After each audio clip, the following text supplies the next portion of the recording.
मेरा नाम ईशा चौधरी है, मैं उज्जवल चौधरी की वाइफ हूँ। हम लोग एक छोटा सा हर्निया का ऑपरेशन कराना था मेरे हस्बैंड को, तो हम एक नॉर्मल डॉक्टर से कंसल्ट किया था। उन्होंने हमें यशोदा हॉस्पिटल कोसाम्बी के लिए बोला। हम फिर डॉक्टर के पास गए 23 को ओपीडी में। डॉक्टर से हम लोगों ने पूछा, सारी चीज़ें हमारी हुई। वहाँ पे डॉक्टर ने हमें टेस्ट के लिए बोला। एक हर्निया का ऑपरेशन है, छोटा सा ऑपरेशन है, आधे घंटे का ऑपरेशन होगा। और रोबोटिक का मैं बोलता हूँ कि रोबोटिक जो है वो अच्छे से हो जाएगा, तो हम वो करेंगे। और 26 को हम इसकी सर्जरी करेंगे। तो आप जो भी आपके टेस्ट वगैरह हैं वो करा लीजिए, उसके बेस पे फिर हम फाइनल करते हैं ऑपरेशन के लिए। तो वहाँ पे सारे टेस्ट वगैरह हुए मेरे हस्बैंड के, रिपोर्ट्स आ गई थी इवनिंग तक, सब कुछ नॉर्मल था, सब कुछ ठीक था, कोई कॉम्प्लिकेशन या कुछ भी नहीं था, सब रिपोर्ट्स नॉर्मल थी। उसके बाद 26 को हमें मॉर्निंग में 6 बजे एडमिट होने को बोला गया था। हम 6 बजे एडमिट होने के लिए पहुँचे हॉस्पिटल में। वहाँ पे डॉक्टर का ही मैसेज आता है कि आपकी सर्जरी हम थोड़ा डिले कर रहे हैं, इमरजेंसी सर्जरी आ गई है। तो 8:30 बजे के लिए बोला गया फिर हमसे। फिर हमें और लेट किया गया। हम तब तक प्री ओटी में वेट कर रहे थे। 9 बजे के लिए बोला गया, फिर 10 बजे के लिए बोला गया। लास्ट हमें मेरे हस्बैंड को 11 बजे अंदर ओटी में ले जाया गया। उसके आधे पौन घंटे बाद एनेस्थीसिया का साइन कराने आए मेरे पास। तो मुझे लगा शायद हो गया है ऑपरेशन, तो मुझे बुलाया गया। तो मैंने पूछा कि क्या ऑपरेशन हो गया, कि नहीं मैम अभी तो हम साइन कराने के लिए आए हैं और आप साइन कर दीजिए। तो मैंने पूछा ऑपरेशन स्टार्ट हो गया, तो उन्होंने बताया हाँ जी, और 1 घंटे में हो जाएगा। उसके बाद हम लोगों ने वेट किया, 1 बज गया था, फिर 2 बज गए। 2 बजे मैं फिर ऊपर गई हूँ। मैंने बाहर गार्ड बैठे थे, मैंने उनसे पूछा कि ऑपरेशन हुआ या नहीं हुआ अभी, तो उन्होंने कंफर्म किया अंदर कॉल करके।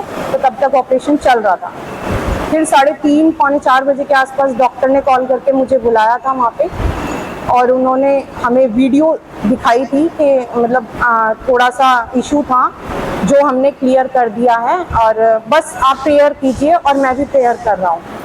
और अभी हम थोड़ा इनको उसमें रखेंगे आईसीयू में, उसके बाद हम रूम में शिफ्ट कर देंगे। तो उसके बाद उनको आईसीयू में ले जाया गया। शाम को उनको होश आया, हमने बात करी, एक नेजल ट्यूब भी डाली हुई थी। तो उन्होंने बताया था कि मतलब ये हमने थोड़ा चेक करने के लिए डाली हुई है। उसके बाद इवनिंग में जब मैं मिलने गई तो तब वहाँ पे डॉक्टर भी थे। डॉक्टर से फिर मैंने फिर पूछा कि डॉक्टर अब ठीक है सब चीज़ें। तो तब डॉक्टर ने बताया कि देखो टाइम लगता है क्योंकि अंदर स्टिचेस आए हैं, तो टाइम लगेगा थोड़ा, पर आप प्रेयर कीजिए। बार बार डॉक्टर ने मुझे यही वर्ड बोले कि आप प्रेयर कीजिए, और मैं भी प्रेयर कर रहा हूँ कि सब ठीक हो जाए अच्छे से। उसके बाद रात को 11 बजे उनको रूम में शिफ्ट कर दिया गया था। नेक्स्ट डे नॉर्मल गैस की प्रॉब्लम चल रही थी उनको, जो कि डॉक्टर ने गैस की प्रॉब्लम बताई हमें। उससे नेक्स्ट डे वेडनेसडे को डॉक्टर मॉर्निंग में आए और उन्होंने उनकी ये ट्यूब निकाल दी थी, और उसके बाद बोला कि हम इनको लिक्विड डाइट पे रखेंगे 24 आवर्स के लिए, तो आप पानी पिलाइए। तभी वहाँ पे स्टाफ नर्स को बुलाया गया, पानी पिलाया गया 2 चम्मच। उसके बाद बोला 2-2 घंटे पे अब हम स्टार्ट कर देंगे इनकी डाइट। फिर थोड़ी देर बाद उनको फिर दोबारा प्यास लगी, तो मैंने स्टाफ से पूछ के कि उनको प्यास लग रही है, कुछ देना चाहिए, कि हाँ वहाँ पे कोकोनट वाटर रखा हुआ था, तो उन्होंने वो दे दिया। उसके ही 10-15 मिनट बाद से उनको पेन स्टार्ट हो गया था, और वो पेन बढ़ता बढ़ता इवनिंग में उनका बीपी भी डाउन गया है, फीवर भी हुआ है, और उनको चक्कर आ रहे थे, बॉडी ठंडी हो रही थी। मैं बार बार स्टाफ से बोल रही हूँ कि आप डॉक्टर को बुलाइए। वहाँ पे कोई डॉक्टर नहीं आ रहा था। वो डॉक्टर हमें बोल के चले गए थे कि मैं अब छुट्टी पे जा रहा हूँ। उसके बाद कोई डॉक्टर नहीं आ रहा है वहाँ पे। हम बार बार बोल रहे हैं प्रॉब्लम हो रही है, तो स्टाफ नर्स आती थी, वो इंजेक्शन लगाती थी, पेन किलर लगा देती थी कि नहीं नॉर्मल है। डॉक्टर से भी मेरी लगातार बात हो रही थी मैसेज पे, वो भी बस एक गैस का इशू बना के कि नहीं ठीक हो जाएगा, ठीक हो जाएगा, ये करके 29 मॉर्निंग तक यही चलता रहा। रात को पूरी रात हम लोग नहीं सोए। इतना पेन था कि पेन किलर के बाद भी कोई रिलीफ नहीं था। उसके बाद मॉर्निंग में बहुत ज़्यादा डाउन हो गई थी उनकी तबीयत, सांस भी नहीं आ रहा था उनको, और बीपी भी बहुत डाउन था, फीवर भी था। तब वहाँ पे मैंने दोबारा उनको बुलाया स्टाफ नर्स को। तब वहाँ पे उन्होंने देखा कि सिचुएशन ऐसी हो रही है कि मतलब कंट्रोल में नहीं है, तब वहाँ पे सब लोग जो नाइट शिफ्ट में डॉक्टर होते हैं वो भी आ गए। मॉर्निंग 6 बजे की बातें हैं, तब सब लोग आना स्टार्ट हो गए थे और सारी अपनी जो भी चीज़ें होती हैं वो सब करने लगे थे वो। उसके बाद धीरे धीरे एक डॉक्टर आए जो मॉर्निंग टाइम पे आने थे 8:30 बजे के आसपास। तो मैंने उनसे बोला, थोड़ा प्रेशर बना के बोला कि सर 24 घंटे हो चुके हैं पेन को और आप लोग ना टेस्ट कर रहे हो ना कुछ कर रहे हो, सिर्फ गैस का नाम लेके इसको बोले जा रहे हो ठीक हो जाएगा ठीक हो जाएगा, आप कुछ तो एक्शन लीजिए इस पर। तब जाके वो बोलते हैं ठीक है तो हम एक अल्ट्रासाउंड करते हैं और फिर देखते हैं क्या होता है। फिर अल्ट्रासाउंड हुआ उनका, ले जाया गया उनको अल्ट्रासाउंड के लिए। वहाँ पे अल्ट्रासाउंड होने के बाद उसमें आया कि इन्फेक्शन है अंदर। तो ये चीज़ें होने के बाद फिर दोबारा रूम में आके सब लोग वहाँ पे जितने भी डॉक्टर्स थे वो सब लोग आके हमसे बोलते हैं कि हम सेकंड सर्जरी करेंगे इनकी और हो सकता है पॉसिबल कि हम ओपन सर्जरी करें क्योंकि ये हमें फ्लूइड निकालना पड़ेगा, जो भी वेस्ट है अंदर वो निकालना पड़ेगा। फिर उनकी सेकंड सर्जरी की गई, अंदर ले गए आईसीयू में ले जाने के बाद वहाँ पे बहुत सारे पेपर साइन करवाए गए। उससे पहले उनको सांस नहीं आ रहा था तो मैं बार बार बोल रही थी कि सांस लेने में प्रॉब्लम हो रही है बहुत ज़्यादा। तो उन लोगों ने बोला कि हम वेंटिलेटर पे रखेंगे क्योंकि इनको सांस लेने में प्रॉब्लम हो रही है और ऑपरेशन के द्वारा भी हम रखेंगे तो हम पहले ही ये चीज़ लेके चलते हैं। सेकंड सर्जरी जो करी थी वो डॉक्टर संजय सिंह नेगी ने करी थी। 6 लीटर ऑफ वेस्ट निकाल दिया है, मामला क्रिटिकल है, आप शिफ्ट करना चाहते हो तो कर सकते हो। ऐसी सिचुएशन में वेंटिलेटर पे आपका पेशेंट है, कोई शिफ्ट कर सकता है नहीं कर सकता। फिर भी हमने बोला हम तो शिफ्ट नहीं कर पाएंगे बट आप जो भी है क्या हम अपनी तरफ से बेस्ट कोशिश करेंगे। नेक्स्ट डे वेंटिलेटर पूरा वेंटिलेटर पे रहता है भाई। नेक्स्ट डे हमने मीटिंग करी, जो आपके मेन वहाँ पर मेडिकल सुपरिटेंडेंट थे उनसे, डॉक्टर वीएस पांडे थे जो सेकंड सर्जन थे फर्स्ट टाइम, उनसे सबसे मीटिंग करी। तो उन्होंने तब बताया कि 6 लीटर वेस्ट नहीं था, 3 लीटर वेस्ट निकाला हमने। हमारे पास ऑडियो रिकॉर्डिंग है उसकी। तो हमने कहा पहले कल आपने बताया 6 लीटर वेस्ट निकाला है ताकि सेप्सिस फैल चुका है ऑलरेडी, आप बता रहे हो आप 3 लीटर वेस्ट है। और जो उन्होंने हमने केस समरी दिया उसमें लिखा है 2 लीटर वेस्ट है। क्वेश्चन पुटअप यही होते हैं कि आपको खुद नहीं पता है कि 6 लीटर वेस्ट कब निकला है, 4 लीटर निकला है, 2 लीटर निकला है, लिख कितना रहे उन्हें कुछ नहीं पता है। सबसे पहला क्वेश्चन हमारा यहाँ आता है कि पहली सर्जरी में 2 डॉक्टर क्या कर रहे थे, पंकज सिन्हा, दूसरा वीएस पांडे। हमारे डॉक्टर्स ने कंसर्न किया है कि सर्जरी अगर कोई डॉक्टर करता है तो एक ही डॉक्टर करता है, दूसरे डॉक्टर मतलब होना यानी कुछ ना कुछ गड़बड़ थी ऑलरेडी वहाँ पर थी। सर्जरी हमारी 8 बजे स्टार्ट होनी थी, 8 की जगह 11 बजे स्टार्ट हुई। 11 बजे स्टार्ट होने के बाद 4:30 बजे रात को एंड होती है इवनिंग में। उसके बाद हमें बताया जाता है कि कुछ कॉम्प्लिकेशंस थे, हमने वो ठीक कर दिया है। हालांकि वो ठीक हुए नहीं हुए हमें कुछ नहीं पता। 2 दिन बाद 26 को ऑपरेशन हुआ, 27 को कुछ नहीं हुआ, 28 की सुबह जैसे पानी पिलाया गया, राइलस ट्यूब निकाली गई।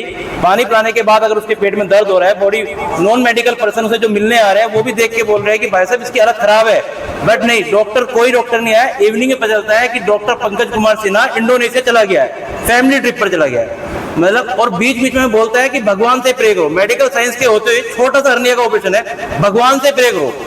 कोई बात नहीं, इवनिंग में डॉक्टर के पास चला, वो जा चुका है। हमने लगातार कंसिडर किया नर्स से, नर्स को बोला, नर्स बोलती है नहीं प्रोसीजर हमारे पास लिखा हुआ है, हम पेन किलर देंगे, हम फीवर की दवाई देंगे, बीपी हाई भी करेंगे, सब करेंगे, आप टेंशन मत लीजिए, ये तो इंटेस्टाइन में कट लगा था। तो हमें पता चला है, नर्स बताती है, डॉक्टर ने हमें तब तक इन्फॉर्म नहीं करा, नर्स बताती है वो इंटेस्टाइन में थोड़े से स्टिचेस लगे थे, तो ये तो प्रोसीजर है, ठीक हो रहा है। हम थोड़ा टेंशन फ्री हुए कि ठीक हो रहा है, दर्द हो रहा है, कोई बात नहीं, पर दर्द तो होगा, ये हमें बताया गया। फुल नाइट पेन में रहा। 29 को सुबह सिटी स्कैन हुआ, अल्ट्रासाउंड हुआ, सेकंड सर्जरी हुई, वेंटिलेटर पे रखा गया। 4 दिन तक वेंटिलेटर पे मल्टीपल ऑर्गन फेलियर हुए, लीवर फेलियर हुआ, लंग्स फेल हुए, हार्ट फेल हुआ 2 बार।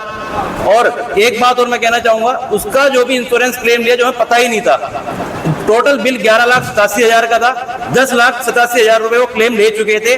लास्ट डे जैसे ही वो बिल ऊपर जा रहा था तो उन्होंने इवनिंग में डेथ क्लियर कर दिया। अब हमें ये नहीं पता वो डेथ 2 दिन पहले हुई है या सेम डे हुई है, हमें नहीं पता। हमें इंश्योरेंस का भी बाद में मेल आई थी तो हमने देखा कि 11,87,000 का बिल पास हुआ है, जो क्लेम पास हुआ है वो 10,87,000 हुआ है। हालांकि डॉक्टर्स के जो एमएस थे, मेडिकल सुपरिटेंडेंट, वो हमें बोल चुके थे कि गलती हुई है तो हम इसको सुधारेंगे। तो ये तो था कि वो बिल तो नहीं मांग सकते थे हमसे, बट वो ऑलरेडी क्लेम पास कर चुके थे अपना। जैसे ही उसकी डेथ होती है, सुबह हमने कौशाम्बी थाने में एफआईआर करने के लिए अर्जी करी। हमें 5 घंटे लगे, उन्होंने कहा सब कुछ लिख के दीजिए। हमने पूरा लिखा, 5 घंटे में एफआईआर लिखने में लगे, पेपर एप्लीकेशन। तो बोलते हैं स्टैम्प करने के बाद बस आपको यही मिलेगा। हमने कहा नहीं, हमें जीडी एंट्री चाहिए, हालांकि हमारा एडवोकेट भी था, हमारा फैमिली फ्रेंड। बिना जीडी एंट्री के हम कुछ नहीं कर सकते थे। उसने एडवाइस दिया, हमने जीडी एंट्री के लिए करा, जीडी एंट्री हमें नहीं मिली। हम वापस हॉस्पिटल गए, 1 बजे डेथ हो चुकी थी, सुबह के 6 बज चुके थे, हमें जीडी एंट्री में लगे हुए हैं। 6 बजे हमने इंसिस्ट करा कि नहीं, हमें यहाँ पे प्रोटेस्ट करना पड़ेगा। हमने छोटा सा प्रोटेस्ट किया, तब भी हमारे पास कोई हॉस्पिटल का एडमिन स्टाफ नहीं आया है, कोई नहीं आया। सिर्फ आपके एसएचओ, आपके एसीपी अभिषेक श्रीवास्तव जी वो आए हैं, और हॉस्पिटल एडमिन कोई भी नहीं आया। हमने उनसे कहा, इंसिस्ट किया कि हमें जीडी एंट्री चाहिए। 4-5 घंटे धरना चला, तब हमें जीडी एंट्री मिली है। पंचनामा हुआ है, हमने कंप्लेन करी कि पोस्टमार्टम की वीडियोग्राफी होनी चाहिए, वो हमारी हो गई। उसके बाद हमने 10 जून को धरना दिया कि हमारी एक जांच कमेटी बनाई जाए सर, क्योंकि आप एफआईआर तो लॉन्च कर नहीं रहे हो। पोस्टमार्टम में भी जो है death due to uncertain cause आया, तो उसके बिहाफ पे आप एफआईआर नहीं कर रहे हो। हमने 10 तारीख को धरना दिया हॉस्पिटल कौशाम्बी यशोदा के बाहर। उस धरने में हमने डिमांड रखी कि एक कमेटी बनाई जाए रिटायर्ड जज के अंडर में, जिसमें कि यूपी मेडिकल काउंसिल के डॉक्टर होने चाहिए, रिटायर्ड जज होना चाहिए। हमारी बात नहीं सुनी गई, और हमने डिमांड की है रोबोटिक सर्जरी की वीडियोग्राफी जो हुई थी वो चाहिए, क्योंकि उसने हमें फोन में दिखाई थी। पंकज कुमार सिन्हा डॉक्टर जो है, उन्होंने हमें दिखाई थी, तो वो हुई है, वो मैंडेटरी भी है रोबोटिक सर्जरी की। हमें ऑपरेशन थिएटर की सीसीटीवी फुटेज चाहिए, ये हमने डिमांड रखी। एसीपी अभिषेक श्रीवास्तव जी ने कहा है हमें कि इवनिंग में सारी फुटेज मेरे पास है, इवनिंग में आपको प्रोवाइड कर दूंगा, आप प्लीज यहाँ से धरना हटा लीजिए। हमने कहा ठीक है, आपने अगर ये आश्वासन दिया है तो हम मान लेते हैं। दूसरा, हमारे सीएमओ अखिलेश मोहन जी, उन्होंने हमें आश्वासन दिया है कि ये टीम हम बनाएंगे डीएम के अधीन में, जिसमें एडीएम होगा, 3 सीएमओ लेवल के डॉक्टर होंगे, और वो आपका निष्पक्ष जांच निकालेंगे। हमें समय चाहिए 1 महीने का। हमने कहा 1 महीने का समय क्यों चाहिए? कहते हैं कि हम पोस्टमार्टम से कुछ नहीं कर सकते, फोरेंसिक रिपोर्ट के बिहाफ पे आपका जो है निष्पक्ष निकालेंगे, तो उसके लिए टाइम लगता है। हमने कहा ठीक है, आप 1 महीना लीजिए, फोरेंसिक रिपोर्ट आएगी तभी आप हमें बताइएगा, टीम बनाइए आप। हम वहां से धरना से उठ गए। नेक्स्ट डे हमने कहा कि आपने बताया था कि आपको वीडियोग्राफी मिलेगी पोस्टमार्टम की भी, आपको वीडियोग्राफी मिलेगी रोबोटिक सर्जरी की, वो कहाँ मिलेगी? अभिषेक श्रीवास्तव जी ने कहा सीएमओ से आप कोऑर्डिनेट कीजिए, वो देंगे। तो हम सीएमओ के पास पहुंचते, सीएमओ ने कहा आप एडीएम के अंडर में केस चला गया, एडीएम देगा। हम एडीएम के पास पहुंचते विवेक मिश्रा जी के पास, वो कहते हैं नहीं, आप शाम को जाके मुझसे ले लीजिए, लिख के शाम को आप पोस्टमार्टम की तो ले लीजिए, रोबोटिक सर्जरी के हम हॉस्पिटल लेटर भेज रहे हैं, वहां से मिलेगी, आपको दे देंगे। हम सीएमओ के ऑफिस पहुंचते, सीएमओ ने कहा कि आपकी एक निष्पक्ष जांच चल रही है, 4-5 दिन हो गए ऑलरेडी, हमें चक्कर काटते 4-5 दिन हो गए थे, 15 जून के आसपास हो गए। तो इस जांच के डॉक्टर, और मैं आपको लिस्ट देता हूँ, ये है ना, उधर से ही पोस्टमार्टम वीडियो वहीं जाएगी, आपको नहीं मिल पाएगी अभी। मैंने वो लिस्ट मांगी, तो उस लिस्ट में आप गौर करना, उस लिस्ट में मृतक का नाम मेरा लिखा हुआ है। मतलब ये 5 दिन से जांच चल रही है, और मृतक का नाम अर्पित चौधरी पुत्र जितेंद्र चौधरी, जिसकी डेथ इस दिन हुई है। उसमें 5 दिन से जांच चल रही है, और उन्हें यही नहीं पता कि डेथ किसकी हुई है। उसके बाद हमने ये भी कंप्लेन करी कि आप सब 5 दिन से बहुत अच्छी निष्पक्ष जांच कर रहे थे, कि पर उसमें तो नाम मेरा लिखा हुआ है। तो उन्होंने कवर अप किया, फिर उन्होंने हमें बुलाया, हमारे क्वेश्चन जो थे, हमारी शिकायत वो सारी वहां पर लिखी उन्होंने। सेम हॉस्पिटल से एक समरी ली, same question answer put up करके 10 जुलाई को, 1 महीना हो गया, हमने उनसे पूछा सर रिपोर्ट कहाँ से मिलेगी? तो एडीएम सर कहते हैं डीएम सर के आवास पे हमने सबमिट कर दिया, आप ले लीजिए। हम डीएम सर के पास पहुंचे, फोन किया, नहीं कोई रिस्पांस दिया है। आवास पहुंचे, वहां मिलने नहीं दिया गया। 12 तारीख हो गई, 13 तारीख हो गई, 15 तारीख को मैंने एक लेटर लिखा, लेटर मेरे पास है, जो मैंने डीएम सर को लिखा, सर आप ऐसे ऐसे घुमाए जा रहे हो, अब तक रिपोर्ट नहीं मिल रही है। 3 घंटे बाद वो लेटर जैसे उनके पास पहुंचा होगा, ये स्पीड पोस्ट किया था मैंने, उनके वहां पर भी दिया था, तो 3 घंटे बाद हमें पीडीएफ मिलती है एडीएम विवेक मिश्रा जी से। वो पीडीएफ भी मेरे पास है, मतलब उसका प्रिंट आउट मेरे पास है। सिंपल क्वेश्चन आंसर है, कुछ नहीं किया। हमने कहा कि आप जाइए सीसीटीवी फुटेज चेक कीजिए, नहीं गए। रोबोटिक सर्जरी की आप तो चेक कीजिए, हमें नहीं मिल रही, नहीं करी सिर्फ। और बाद में हमें ये उसमें लिखा है कि हमारी टीम के अंदर कोई भी रोबोटिक विशेषज्ञ नहीं था, ना ही गाजियाबाद में है सरकारी रोबोटिक विशेषज्ञ। तो आप इस जांच की दोबारा रिक्वेस्ट कर लीजिए। मतलब 1 महीना कटने के बाद मैं दोबारा रिक्वेस्ट करूं कि 1 महीना और काटो आप। ये तो मतलब प्रशासन की पूरी लापरवाही है, बस घुमा रहे, आप 1 महीना और जांच कर लो। मैं यही कहना चाहूंगा कि हमें इस जांच में कोई ज्यादा बड़ा विशेषज्ञ नहीं है। हमने एक रिक्वेस्ट और दी थी ताकि हमें पता चला था कि डॉक्टर ने ऑपरेशन से पहले ड्रिंक की थी। दैट्स व्हाई 8 से 11 बजे उसने ऑपरेशन स्टार्ट किया। उससे कुछ गड़बड़ हुई पंकज कुमार सिन्हा से, तभी वीएस पांडे दूसरा डॉक्टर उस सर्जरी में आया है। तो इसलिए हमें पता चला। ये लेटर मैंने एडीएम सर को दिया कि सर आप इसकी भी जांच कीजिए, आप जांच कर ही रहे हो। आप मैंने लेटर भी दिया, स्पीड पोस्ट भी किया, व्हाट्सएप भी किया है, वो मैंने प्रूफ पूरा मेरे पास है। पर उन्होंने कोई जांच नहीं करी, कोई सीसीटीवी फुटेज चेक नहीं करे। अब कहते हैं अब दोबारा कर लीजिए। ऐसा कोई नहीं है। अगर आप 4 दिन के अंदर भी आप हमें रिजल्ट देंगे तो सब कुछ बदल जाएगा। आप हॉस्पिटल जाइए, रोबोटिक वीडियो चेक कीजिए, सीसीटीवी चेक कीजिए, 1 या 2 दिन का काम है। और ये जो इन्होंने रिपोर्ट 1 महीने में दी है, बिना फोरेंसिक रिपोर्ट के दी है। इतना बड़ी जांच नहीं है। अगर सीसीटीवी फुटेज चेक करेंगे तो हमें पता चल जाएगा कि अंदर हुआ क्या था एक्चुअल में। रोबोटिक सर्जरी की आप बोलते हैं हॉस्पिटल की, आपने पहले कंसर्न नहीं दिया था। मैं पूछना चाहता हूँ हमसे कंसर्न मांगा क्यों नहीं? और इतने रोबोटिक होते हैं, सबसे कंसर्न लेते हो आप? हमारे पास इतने सारे केसेस है। ये पूरा हमने एक उज्जवल जस्टिस फॉर उज्जवल के नाम से इंस्टाग्राम पेज बनाया हुआ है।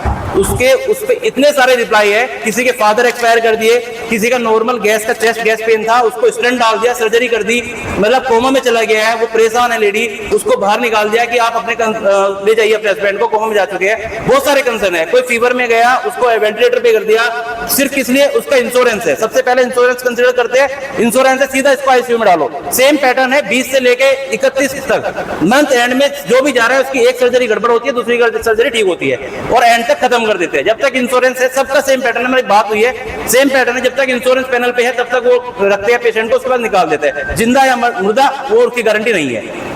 ताजा तरीन खबरों के लिए हमें सब्सक्राइब करें और हमारे बेल आइकन को प्रेस करना ना भूलें।